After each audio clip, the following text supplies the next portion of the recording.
வருஷம் நம்ம வீட்டில் வரலட்சுமி பூஜை பண்ணலை அப்படிங்கிற வருத்தம் எனக்கு கொஞ்சமே இருந்தது.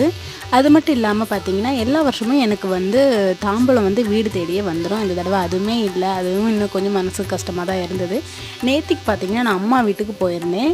அங்கே போயிருக்கும்போது பார்த்திங்கன்னா அம்மா வீட்டில் இல்லை. எங்கே போயிருந்தாங்க அப்படின்னு பார்த்திங்கன்னா லாஸ்ட் இயர் எனக்கு வந்து ஒரு ஆண்டி வந்து தாம்பூலத்தட்டு கொடுத்துருந்தாங்க. அம்மாவுக்கு தெரிஞ்சவங்க. அவங்க வந்து அம்மாவுக்கு ஃபோன் கால் பண்ணி கூப்பிட்டுருந்துருக்காங்க. எப்படின்னா அவங்க இந்த வாரம் தான் வரலட்சுமி பூஜை பண்ணி இருந்திருக்காங்க. உடனே அம்மாவோட ஞாபகம் வரவே எனக்கும் அம்மாவுக்கும் பார்த்திங்கன்னா தாம்பூலத்தட்டு கொடுத்து விட்டுருந்தாங்க. ரொம்பவே சந்தோஷமாக இருந்தது.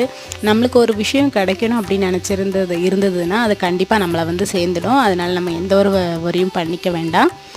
அதுக்கப்புறமா நானும் தனியாக போயிட்டுருந்தேன். ரொம்பவே சந்தோஷமாக இருந்தது. மகாலட்சுமியோட ஆசீர்வாதம் நம்மளுக்கு கிடச்சிடுச்சு அப்படின்னு சொல்லிட்டு வீட்டுக்கு போகவே பார்த்திங்கன்னா நான் ஒத்தியில் நடந்து போயிட்டுருந்தேன். பார்த்தா ஹரிஷும் வழியில் வந்துட்டு அப்புறம் நானும் அவனுமாவே பேசி சிரித்து போயிட்டுருந்தோம். ஓகே ஃப்ரெண்ட்ஸ், இந்த வீடியோ பிடிச்சிருந்தால் லைக் பண்ணுங்கள். பாய்.